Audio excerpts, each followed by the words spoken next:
Questions orales, oral questions. The Honourable Leader of the Opposition, l'honorable chef de l'Opposition. Les électeurs dans des châteaux forts Voters libéraux in de liberal Toronto et strongholds Montréal in ont Toronto and rendu Montreal leur have verdict. rendered their Ce verdict. Premier ministre, après 9 ans, This Prime Minister, n'en after 9 vaut years, pas is le not coup. worth the Après cost. 9 ans After de ce 9 gouvernement years Bloc libéral, of this Bloc on a vu Liberal la plus grande government, expansion we've dans le seen the gouvernement greatest fédéral dans expansion l'histoire. in the federal Le government gouvernement in le plus history, coûteux et the most centralisateur expensive qui gonfle le centralizing prix de government, logement et d'épicerie including when it pour les comes to the Québécois. cost of housing and groceries in Quebec. How can the Bloc keep this government in power when it's so bad for Quebec? The Honourable Deputy Prime Minister and Minister of Finance. Mr. Speaker, I'm so happy to have the opportunity to answer a question that has to do with the Canadian economy, because it gives me the opportunity to celebrate some good news that we got this morning. Inflation was 2%. And that's back to pre-pandemic levels. It's such good news for our country. Conservatives should be celebrating that. The Honourable Leader of the Opposition. Yes, Mr. Speaker, I'm sure people who are waiting on waiting lists for food banks or lineups for food banks, or who are living in camps or homeless shelters, they'll be celebrating today. They'll really be celebrating the fact that after the highest inflation in 40 years, prices are still going up. They're not going back down. So the question is, why does the Bloc want to keep the most centralizing, expensive government in power when they have no respect for Quebec's jurisdiction or for Quebecers? The Honourable Deputy Prime Minister and Minister of Finance. Mr. Speaker, the Conservative leader is showing once again that he's incompetent when it comes to the economy. The fact is that the 2% level is where Canada was before the pandemic. The fact is that since the beginning of this year, inflation was within the Bank of Canada's target range. The fact is that for 19 months now, wages have outstripped inflation. But Conservatives just want bad news for Canadians. The Leader of the Opposition. Canadians in the former Liberal strongholds of Toronto and Montreal have now given their verdict. After 9 years, this Prime Minister is not worth the cost. Taxes up, costs up, crimes up, time's up. Mr. Speaker, isn't it time for Canadians to have a chance to render their verdict right across the country, electing a common-sense Conservative government that will axe the tax, build the homes, fix the budget, and stop the crime?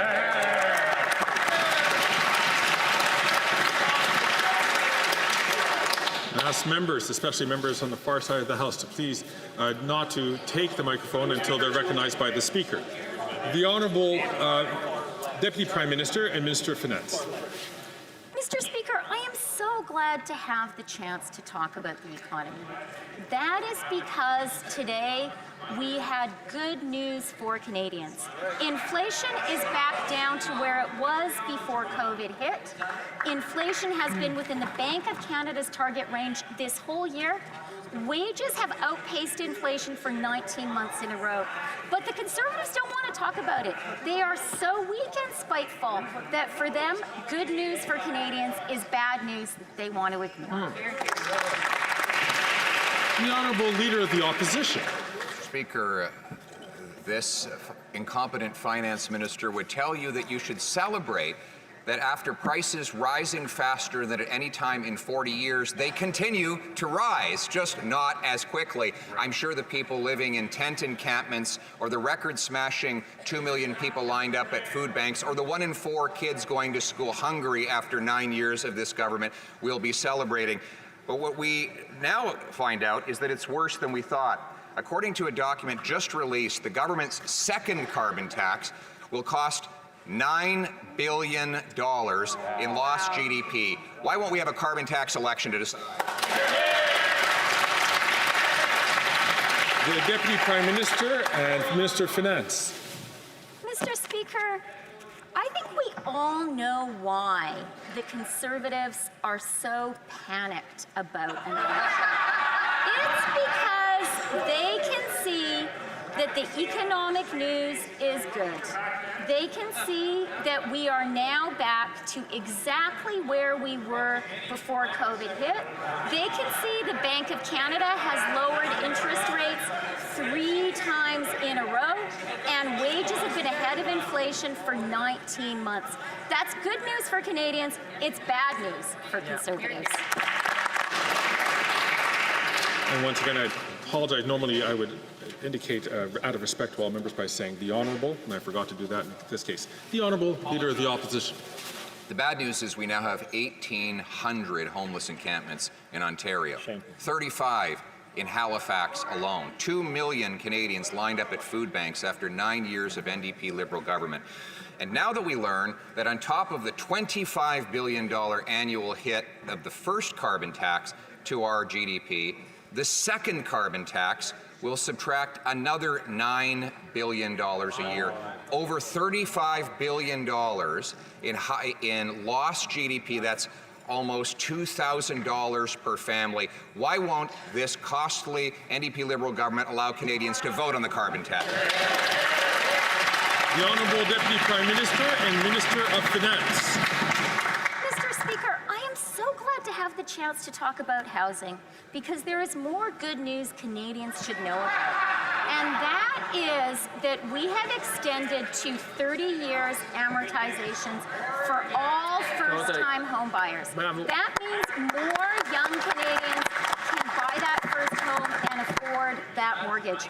We've extended to 30 years amortizations for all new homes. That's to encourage what we know we all need, more homes built faster. But these weak and spiteful Conservatives cannot celebrate good news for Canadians because it's bad news for their partisan interests. The Honourable Député de The Honourable Member for Belleuil-Chambly.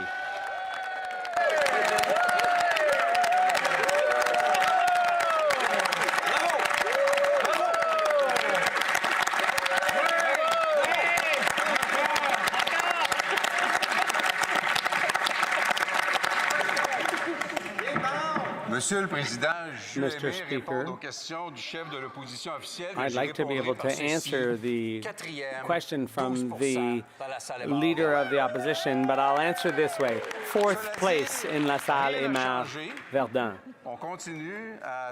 So we're still working on the seniors file and doing so well that we're going to have to make room for one more seat on our benches. Is this government in favor of C-319, and will they ensure that this bill, which everyone in the House voted for, makes it all the way through? The Honourable Deputy Prime Minister and Minister of Finance. Mr. Speaker, I'd like to thank my colleague for that question. Our government understands the importance of supporting our seniors, and that's what we've done. And what we've done from the outset. That's what we did after 10 years of the Conservatives who punished our seniors. That's why we added supports for our seniors, especially for the most vulnerable seniors, as was the right thing to do. Député de Belleuil-Chambly. The Honourable Member for Belleuil-Chambly. C-319 is a bloc bill that would eliminate the discrimination in the OAS for seniors aged 65 to 74 and those 75 and over. And instead of allowing for $5,000 to $6,000 in wages without losing the GIS. At committee, all parties voted in favor of our bill Now, will the government ensure that this bill gets implemented because it requires a royal recommendation? Will the Liberals give that recommendation and support seniors, yes or no? The Honourable Deputy Prime Minister and Minister of Finance. Mr. Speaker, we acknowledge clearly that the oldest seniors, those at 75 and over, have higher costs and are more vulnerable. That is why we added support for them. And I share with the Bloc a concern for our seniors, and that's why I would ask the Bloc to support us when it comes to dental care.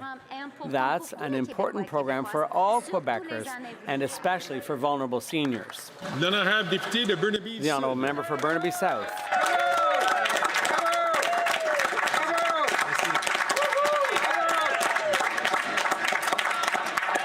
The Liberals have let people down again and again, and they are done. It's clear from the results of the election last night. The Liberals are done. Maybe it's because they keep on teaming up with the Conservatives to let greedy CEOs continue to rip off Canadians. In fact, inflation numbers show that grocery greed has driven up the food prices more than 21% in the past 3 years. Why did the Liberals team up with the Conservatives to protect greedy CEOs from a price cap on food essentials? The Honourable Deputy Prime Minister and Minister of Finance.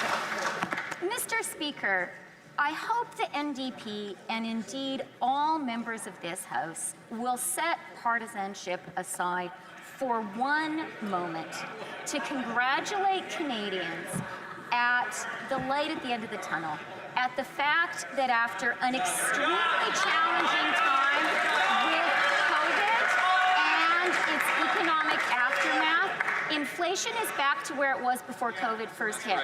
When it comes to taxes, we believe that those who have the most capacity should pay their fair share, and we've acted on that.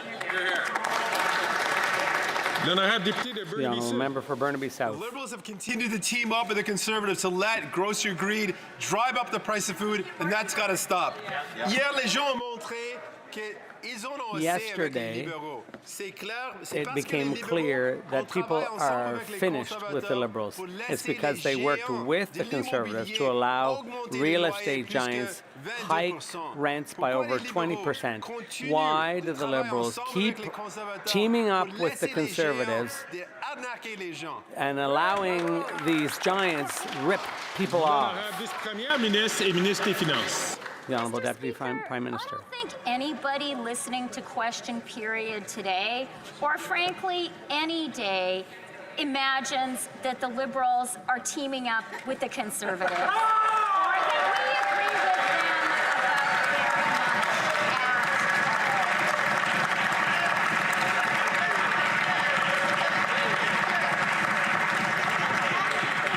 much. They are the party of privilege and austerity.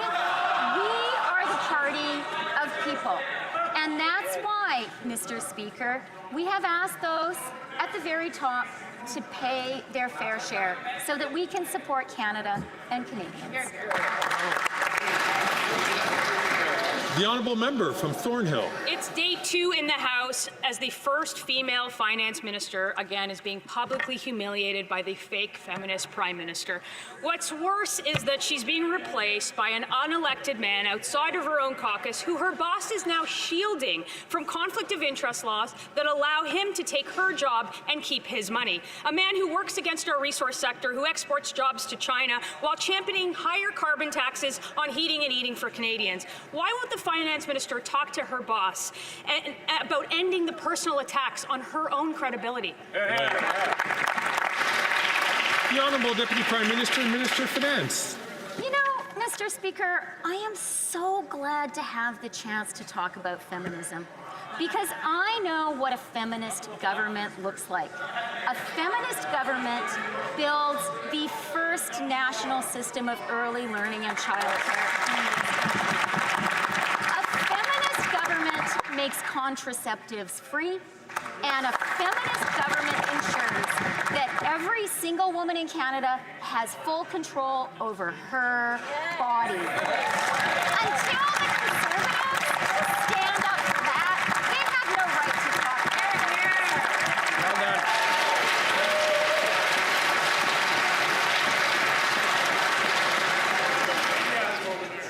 The honourable member from Thornhill. Fake feminist Prime Minister throws his finance minister under the bus with all the other ministers. The real record of this finance minister is record smashing 1 million people visiting a food bank in her province. In Ontario, 1 in 4 Canadians living in poverty. Canadians now spend more in taxes than they do on housing, on food, and on clothes combined. No wonder they're putting the training wheels back on for her. She can tell that to the Prime Minister. The Honourable Deputy Prime Minister and Minister of Finance. Mr. Speaker, I've stood up to Trump, and I have stood up to Putin.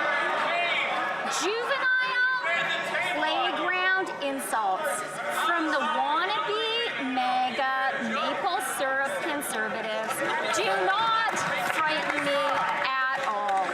But what I think is really interesting is that they don't actually want to talk about the economy.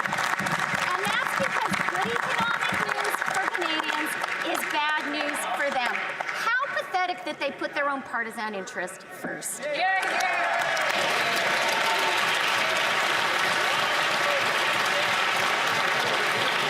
The honourable member from Haldimand Norfolk. After 9 years of this Liberal NDP government, taxes are up, costs are up, crime is up, and now time is up. This self-proclaimed feminist Prime Minister has repeatedly shoved aside strong women who have stood up to him. Now the Prime Minister is replacing the first ever female finance minister with an unelected Mark Carbon Tax Carney. Why is this finance minister allowing herself to be publicly humiliated in this manner? The Honourable Minister.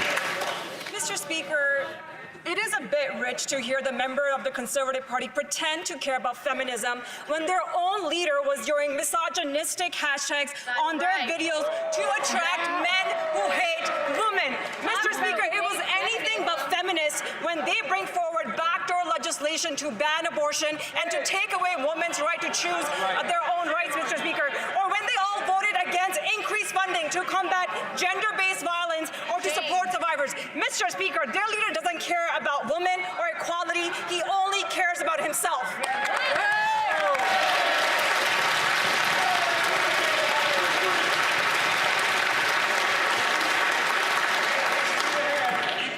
The honourable member from Haldimand Norfolk.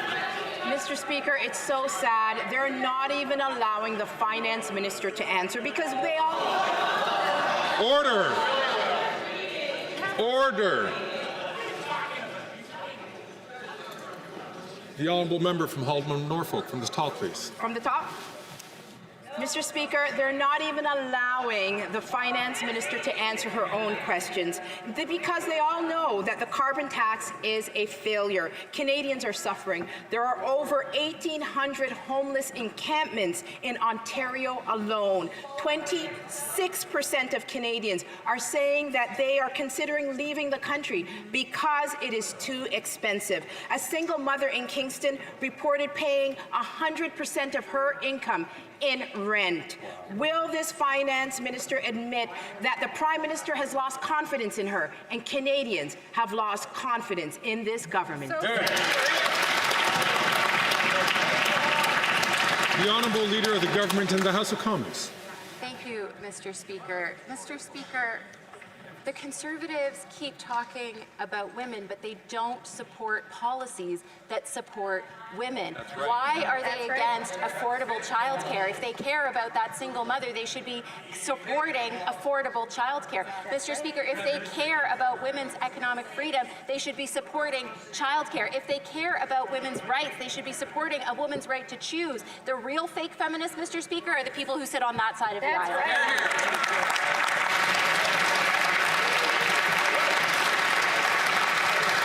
The honourable member from Leeds Grenville, Thousand Islands and Rideau Lakes. Well, Speaker, after 9 years of this NDP Liberal government, taxes are up, costs are up, crime is up, and time is up. This Prime Minister's new de facto finance minister, Carbon Tax Carney, has massive conflicts of interest, including multiple foreign investment firms. Canadians don't know how much he personally stands to profit from the advice that he's giving to the Prime Minister. It's more blatant corruption from this NDP Liberal government. So will the Prime Minister simply have Carbon Tax Carney sworn in as a public office holder so that the full extent of Canada's disclosure laws apply to him too? The Honourable Deputy Prime Minister and Minister of Finance. Mr. Speaker, unlike the Conservatives, we do believe in listening to experts from across the country. But let's talk about where the Conservatives get their ideas. The Conservative leader gets his advice on helping Canadians with their grocery bills from a Loblaws lobbyist. He gets his advice on Ukraine from Elon Musk and from Tucker Carlson. And he has courted the support of misogynists and cozied up to the far right. Those are the advisors Canadians should be really concerned about. The honourable member from Regina Capel has stood in this place and understands the importance of calling members to order so that those who do have the floor have the opportunity to address the House. The honourable member from Leeds Grenville, Thousand Islands and Rideau Lakes. It's absolutely absurd to hear the finance minister give anyone lessons about who they're taking advice from.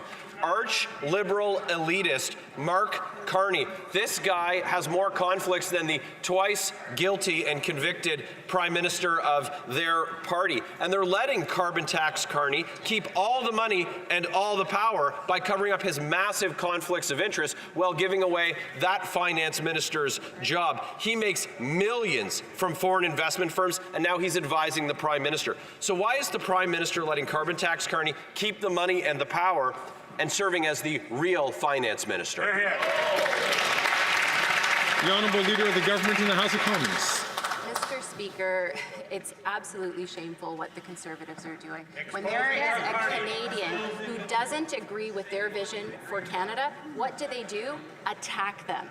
Whether it's anybody who doesn't agree with what the Conservatives do, the only thing they know how to do is denigrate that person. Mr. Speaker, we should be able to disagree without being disagreeable. We should be able to hear advice from a whole wide range of actors without attacking their character and bringing down fellow Canadians. They should be ashamed of their actions. Thank you, Mr. Speaker. Very good. The honourable member for Belleuil-Chambly. Mr. Speaker, I'd like to bring something to the government's attention, something that won't happen. The Bloc will not agree to tolerating encroachment on Quebec's jurisdiction in exchange for this or that. That won't happen. The Liberal government has to be consistent. They should implement a bill that they voted for. It's got to be one of two ways. Either they get the NDP to support them or they'll pay the price. The Honourable Minister of Labour. Mr. Speaker, speaking of clarity, will the Leader of the Bloc Québécois clarify what exactly he said or would say to hundreds of thousands of Quebecers who today benefit from free dental care that he voted against? The honourable member for Belleuil-Chambly. It's not really clear what was voted against or in favor of. I've never voted in favor of an intrusion on Quebec's jurisdiction. The Liberals have a block bill now in their hands. All it takes is a royal recommendation. They say that we're not going to get it, and so the block bill will never go through, and seniors will never get their money. That petty little game is what they want to play. If they're not willing to do this, then we're heading for an election. The Honourable Minister of Labour. Mr. Speaker, the spectre of an election is not going to stop us from delivering the goods for Quebecers. That's a bit much. A vote is a very clear thing, I would say to the Bloc leader. It's not as ambiguous as he claims. When they vote, when the Bloc leader votes, he votes against lowering the retirement age to 65. He voted against increasing the GIS for poor seniors in Quebec. And when we brought in dental care, he voted against that too. The Honourable Member for Belleuil-Chambly. Let's repeat. The Bloc votes against all intrusions into Quebec's jurisdiction, whether that intrusion is all by itself or in an omnibus bill. C-319 is something that you guys voted for. So follow through here. Be consistent. Make sure it enters into force. Try to rectify the injustice that you yourselves created. So for once, try to vote a little bit intelligently and a little bit consistently. The Honourable Minister of Labour. Mr. Speaker, the Bloc leader has spent his entire life putting Quebecers' CPP in danger, and he voted against lowering the retirement age to 65, and that had nothing to do with Quebec's jurisdiction. He was voting against seniors when he voted against increasing the GIS. That had nothing to do with Quebec's jurisdiction, and still he voted against it. He voted against the well-being of Quebecers. He voted in favor of poverty among seniors in Quebec. The Bloc leader needs to be a bit consistent here and take responsibility for his actions. The Honourable Member for Mégantic-L'Érable. Mr. Speaker, taxes are going up, costs are going up, crime is up, the pressure is up on the Liberals after 9 years of this Prime Minister with the support of the Bloc. People are living in trailers, they can't afford rent. People have written in saying, how am I supposed to afford food, insurance, and so on? This is the harsh reality of 9 years of this government with its Bloc friends. Does the Bloc realize that if they keep it up, it'll mean more and more poverty for Quebecers? The Honourable Minister. Thank you, Mr. Speaker. There's no one here who believes the Conservative hypocrisy when they claim they're concerned about putting roofs over people's heads. The only thing they want to do is cut funding for construction of housing. They want to rip up all the agreements that have been signed with cities all over the country. Mr. Speaker, on this side of the House, we are going to continue building the housing people need. Thank you. The Honourable Member for Mégantic-L'Érable. Mr. Speaker, taxes are up, costs are up, crime is up, and the pressure is building on the Liberal government. After 9 years, this Liberal government, supported by the Bloc, has led to disastrous consequences. People are crying for help. From Sherbrooke, the small food banks are starving. Imagine that, a food bank that's starving. But that's the situation. The centralizing, spendthrift Liberal government keeps on burning through money, but Canadians, Quebecers deserve to make a choice to have a common-sense government as quickly as possible.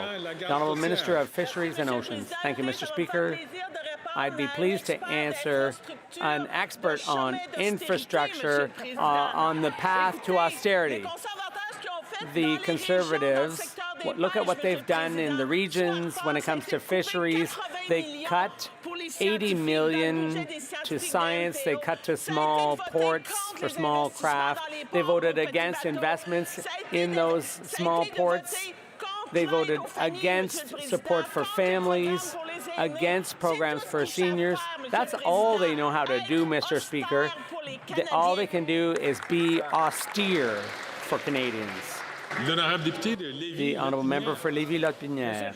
Mr. Speaker, no sooner had we freed ourselves of the NDP who supported the most disastrous government in history than we found ourselves once again caught up in a saga with the Bloc Liberal coalition. What's the point of the Bloc when they vote for $500 billion of this Prime Minister's inflationary spending and his bloated bureaucracy in Ottawa, with Quebec's money adding 100,000 more public servants to the government machine? Mr. Speaker, we saw it yesterday. There's no real difference between the Bloc and the Liberals. So who or what does the Bloc Liberal coalition serve? The Honourable Minister of Canadian Heritage. Mr. Speaker, my colleague can shout as loud as he wants, but Quebecers know very well. They remember what they did when they were in power. They made cuts to science, to family supports.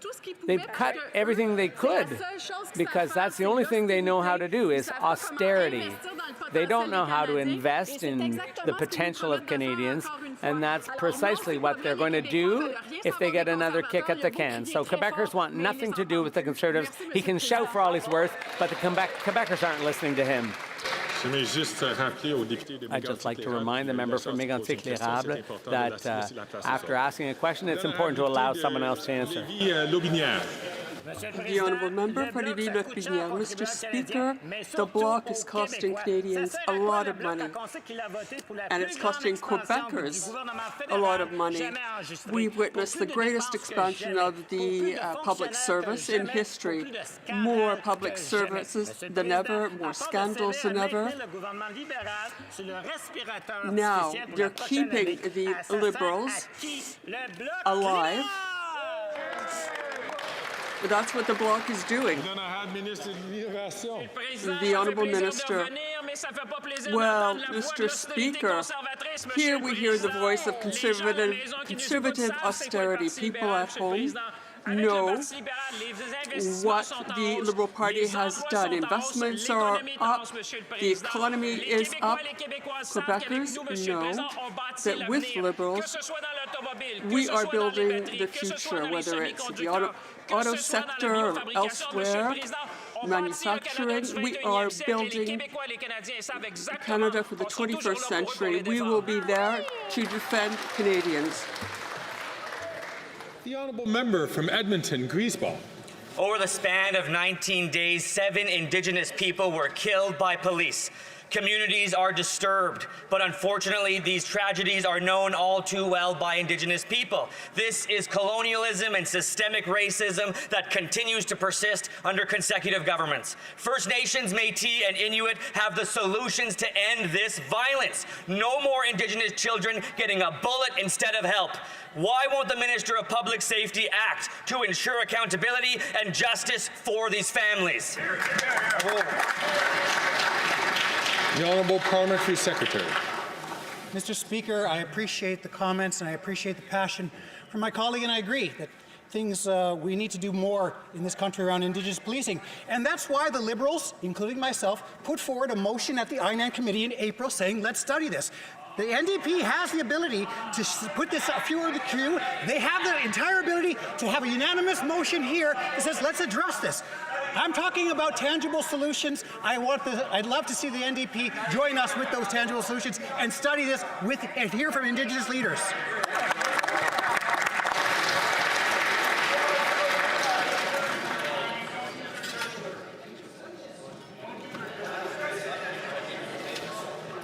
The honourable member from Nunavut. Johannes Rivor sexually abused Inuit children in Nunavut for years. Canada refused to charge him for 30 years, and he died protected. Daughter of the late Marius Tungilik has asked the RCMP for his files, but they refuse to release it. This government must honor families, especially to those who suffered during residential schools. Will the Minister of Public Safety provide the documents, or will they help to keep the files hidden from this family? The Honourable Parliamentary Secretary to the Minister of Public Safety. Mr. Speaker, I thank the honourable member for her question and raising these important issues with us in this place.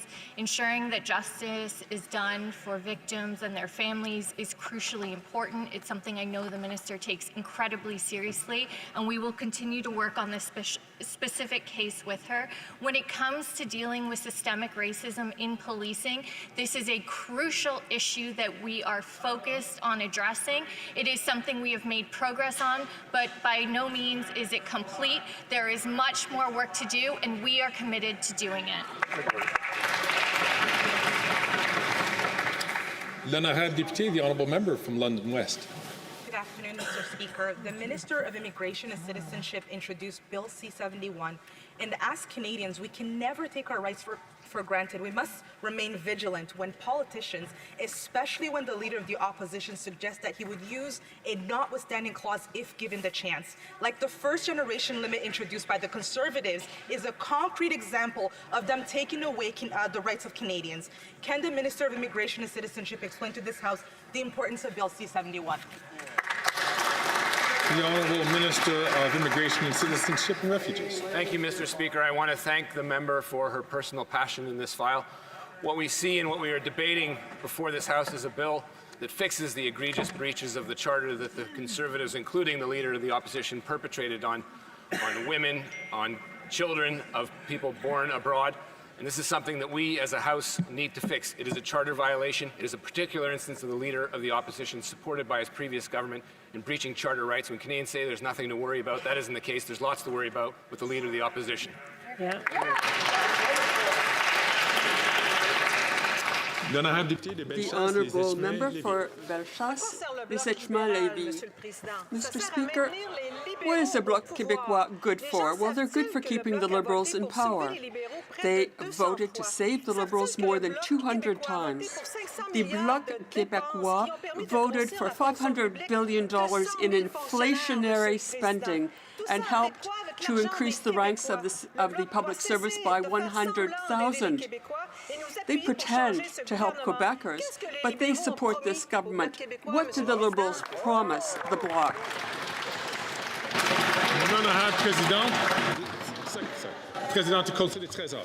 The Honourable President of Treasury Board. Mr. Speaker, we have the best public service in the world, and we are continuing to invest in Canadians, the most vulnerable, families, children, seniors. And what about the Conservatives? Every time they vote against these measures, we're here for Canadians.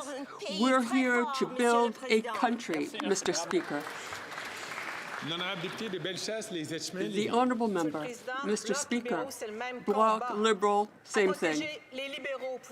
They help protect the Liberals and keep them in power. So more inflationary spending, a doubling debt. So the Bloc is voting for squandering Quebecers' money. The Bloc voted for the greatest expansion of the public service ever recorded. How did the Prime Minister convince the Bloc to support this government, which has been the most disastrous and the most centralizing in Canadian history?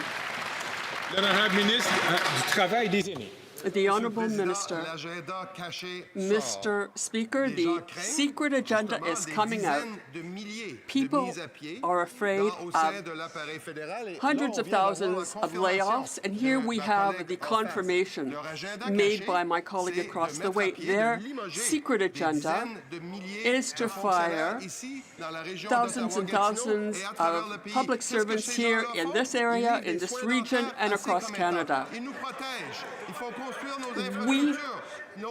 We have the future to care about. That member has just shown what the Conservatives' secret game is. Member from Foothills. After 9 years of this NDP Liberal government, taxes are up, costs are up, crime is up, grocery prices are up, time is up. According to Feed Ontario, more than 1 million people were forced to food banks just to feed their family. This is a record-shattering increase of 25%. This stark reality is fueled by the Liberal NDP carbon tax, which is driving up grocery prices. Canadians are struggling to put food on the table. Will the Prime Minister end this suffering and call a carbon tax election? The Honourable Minister for Families. Speaker, we all suffer when we know that some of our fellow Canadians are suffering. We've made historic investments as a government, delivering programs investing in Canadians' well-being. But let's not kid ourselves. The Conservatives would cut these very programs that Canadians are relying on. They would cut childcare. They would cut the food program for kids in school, and they would increase the retirement age. They would cut, Mr. Speaker. The Honourable Member from Foothills. Yes, we will cut. We will cut the carbon tax. The government's own statistics show that more than 9 million Canadians are suffering with food insecurity, struggling to put food on the table. After 9 years, the number of Canadians that are facing food insecurity is up a staggering 111%. These aren't just statistics. These are millions of parents who can't feed their kids. This is a result of the costly Liberal carbon tax and their NDP coalition partners that are driving up the costs on farmers, on truckers, and on food production. Stick a fork in this government and call a carbon tax election. The Honourable Minister for Families. And we've just heard it, Mr. Speaker. They have just admitted that they would cut the very programs that Canadian families are relying on. Families that are benefiting from... Even Lawrence is laughing at you.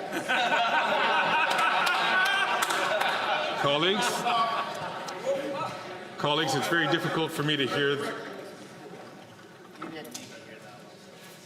It's very difficult for me to hear the minister respond. I'm going to give the minister 30 seconds to respond to the question. Thank you, Mr. Speaker. And there you have it. The Conservatives have just confirmed that they will cut the programs that Canadian families are relying on. $10 a day childcare, saving families thousands of dollars. National school food program, ensuring that children are not at school hungry. Mr. Speaker, you heard it here. They plan to cut the supports that Canadian families need.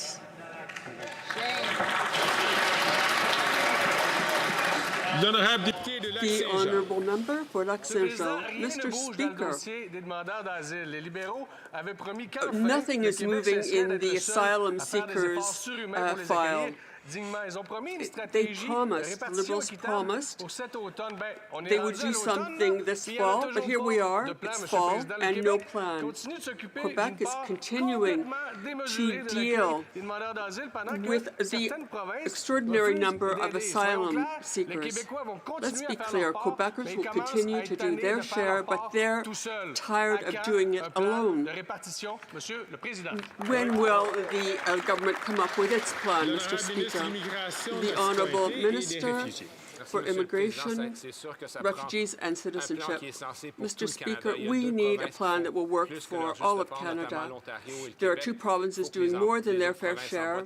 That's Ontario and Quebec. Other provinces have to fall in line. We have to do things on an organizational level, but we shouldn't instrumentalize certain things, as some premiers are doing. The Honourable Member for Lac-Saint-Jean. Well, let's talk about those provinces who are refusing to help Quebecers. Nova Scotia, Saskatchewan, Alberta, what do they have in common? Conservative premiers. And these conservative premiers are telling Quebecers, you deal with your problems, you deal with the asylum seekers. Now, let's be clear. The Minister of Immigration is responsible for this file. But what about all these conservative leaders who are pushing the problems over to Quebecers? The Honourable Minister. Mr. Speaker, it's clear it's dangerous to have politicians who make hay on the backs of asylum seekers. Taxes are up, costs are up, crime is up, and after 9 years, time's up. Over the summer, I heard too many heartbreaking stories of folks struggling to get by. The NDP Liberals' carbon tax is making life unaffordable. Now, after voting for it 24 times, the NDP even say that they are abandoning the carbon tax. So my question to the minister is simple. Will the Liberals join their coalition partners to axe the carbon tax? Yeah. The Honourable Minister for Natural Resources. Thank you, Mr. Speaker. Mr. Speaker, the price on pollution and the Canada Carbon Rebate are an affordability measure. 8 out of 10 Canadians get more money back than they pay in the price on pollution, and the price on pollution is also an effective and efficient way to fight climate change. That's why progressives, including many who voted for the New Democratic Party in the last election, were shocked at the position that were taken by the leader of the New Democratic Party, walking away from a plan on climate change. Shame on them. They will have to explain that to their voters down the road. The Honourable Member from Battle River Crowfoot. Mr. Speaker, the PBO disputes those very things. The carbon tax is by design meant to raise prices, and the consequences are devastating. In Red Deer, Alberta, a city of only 100,000 people, have seen usage skyrocket in recent years to 30,000, and this year they're on track to have 40,000 individuals that need help from this food bank. That's in a city, Mr. Speaker, of less than 100,000 people. So, Mr. Speaker, my question is simple. Will the Liberals call a carbon tax election so that Canadians can decide to axe the tax? Yeah. The Honourable Minister for Natural Resources and Energy. Thank you, Mr. Speaker. As I said a moment ago, the Canada Carbon Rebate and the price on pollution are in fact an affordability measure that help those that live on modest incomes the most. It is certainly true that 300 economists in this country have validated that to be true. The leader of the opposition and his minions across the way can make up facts, can talk about untruths, but at the end of the day, it is very clear that this is a progressive policy that helps us to fight climate change and address affordability concerns. I would ask the honourable member across the way to actually do his homework. The Honourable Member from Battleford's Lloydminster. After 9 years of the NDP Liberals, taxes are up, costs up, crimes up, and guess what? Time is up. This costly coalition is hurting Canadians. Over 9 million Canadians don't know where their next meal is going to come from. That's 111% increase of Canadians facing food insecurity. And quadrupling the carbon tax will only make things worse. Canadians cannot afford any more media stunts from this costly coalition. Will the Prime Minister just end the suffering and call a carbon tax election?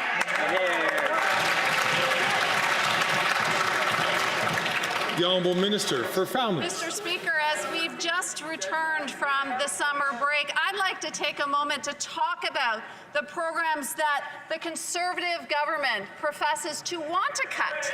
Over the summer, we've made a number of announcements on new, affordable $10 a day childcare spots. Oh, look at this, 600 new spots in BC, 950 new spots in Manitoba. Oh, here we are, 5,000 new spots over the next year in Saskatchewan, Mr. Speaker. And what do the Conservatives say? No more affordable childcare. Shame.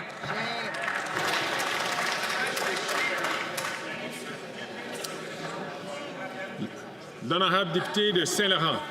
The Honourable Member for Saint-Laurent. Mr. Speaker, over the last year, Canadians expressed their concern with vehicle theft We took their concerns to heart and acted. We have put new funding into the budget in order to fight vehicle theft. Can the Minister of Justice give us an idea of the measures taken to deal with this scourge? The Honourable Minister of Justice, Mr. Speaker, over the first half of this year, vehicle theft has fallen by 36% over last year. This follows on an increase in penalties and in the allocation of funds for border agents and for our police forces. After the cuts made by this, the last Conservative government, we are proud to be working for Quebecers and all Canadians. Thank you. The honourable member from Kildonan and St. Paul. After 9 years of the NDP Liberals, taxes are up, costs are up, crime's up, and time's up. Under their watch, women and children are being victimized and violated by criminals that under Liberal policies are being let out on bail, house arrest, and parole. And after 9 years, the results are truly terrible, Mr. Speaker. Sexual assaults, for example, are up 75%, and sexual violations against children are up 120% under their watch, Mr. Speaker. When will the Liberals put the needs of the victims first and ensure jail, not bail, for repeat violent offenders? The Honourable Minister of Justice and Attorney General. Mr. Speaker, we take community safety extremely seriously. It is my top priority. What we have done since I've taken office is we've increased the penalties on people who would target individuals, including people who target people's automobiles. We have funded police to the tune of $161 million to assist them in their important work. What I can advise the member opposite is three important things. The people who are making decisions on bail are provincially appointed justices of the peace or provincial judges. The people who decide to appeal decisions on bail are provincial crown attorneys. And the people who decide whether offenders have a place to go when they're denied bail, those are provincial correctional facilities. Talk to the provinces.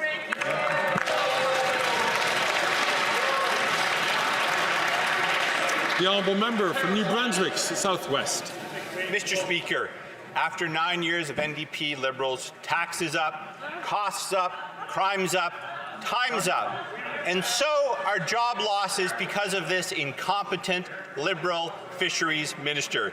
She doesn't listen to Atlantic Canada's fishing communities. The industry is left in the dark. Even former DFO scientists say she's playing politics with lives and livelihoods. In July, the Fisheries Minister cut the Bay of Fundy herring quota by 24%. The result, over 100 job losses. Will she do her job and restore these fish, reverse the cuts?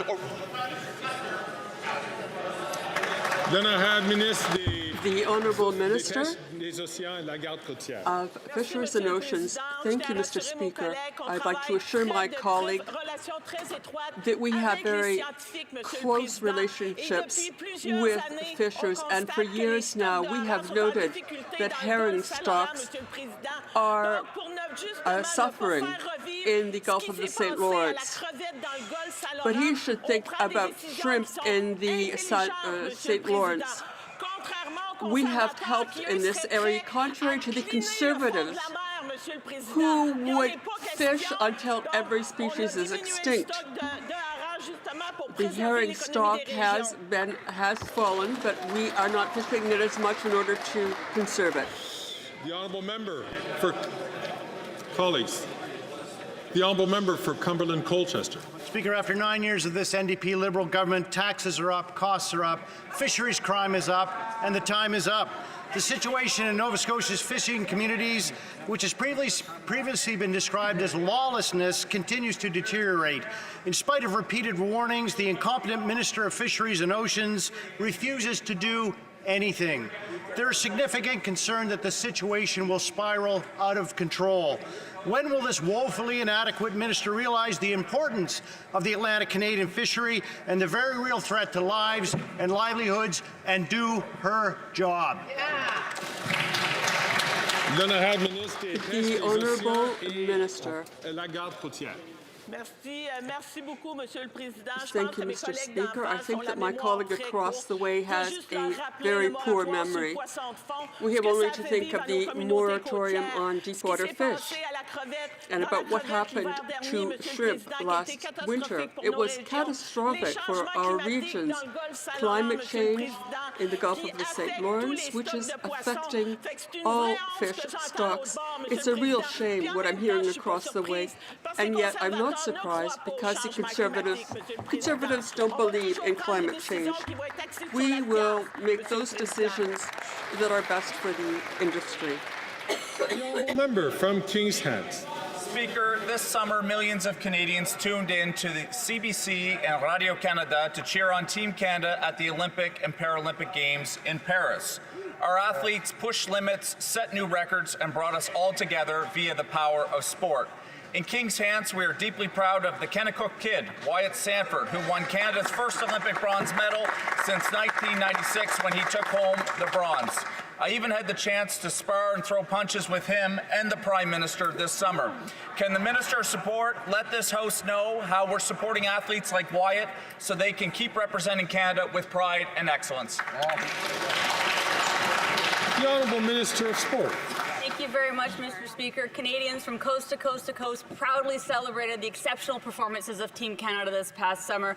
Canadians won a record number of medals, inspired the next generation of Olympic and Paralympic athletes, and made us deeply proud. Our government supports athletes. We increased the amounts of the Athlete Assistance Program, which supports over 1,800 athletes monthly in 94 disciplines. Mr. Speaker, our athletes dream big and work hard, and we've got the results to prove it.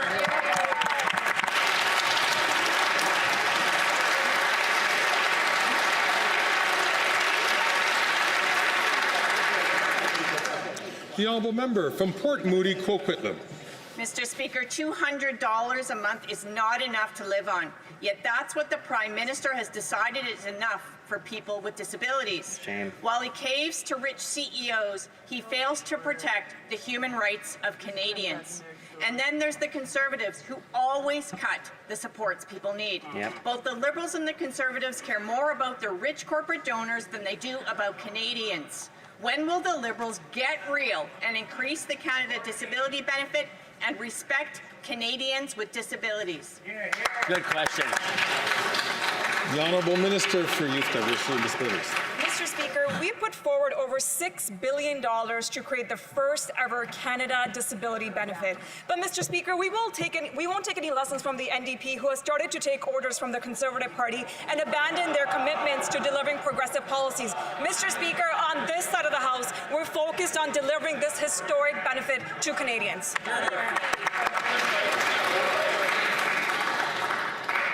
The Honourable Member from Windsor West. Mr. Speaker, the City of Windsor is tired of being abused by this Liberal government when it comes to the border. A private American billionaire now wants to run hazardous material on the Ambassador Bridge. This is bad for the environment, bad for the economy, and an unnecessary risk for public safety. The Liberals tried passing the buck to the province, but Doug Ford doesn't care. My community deserves answers and a government that stands up for them, not the American billionaire who owns the bridge. Will the Liberals stop caving to the billionaires and put an end to this disaster waiting to happen? The Honourable Minister for Innovation. Mr. Speaker, I'll tell the member what the Windsor is about. Windsor is about a revival, Mr. Speaker. With the investment we brought in Windsor, Windsor will never look the same again, Mr. Speaker. We have brought generational investment in this town. We have given hope to people. We are providing opportunities. We're providing training for the people. Windsor will be at the center again of the auto sector, Mr. Speaker. And this is thanks to a Liberal government and this team, Mr. Speaker. We should all cheer up for Canadians. Cheer up for Windsor and cheer up for the auto workers in this country. We cheer for them.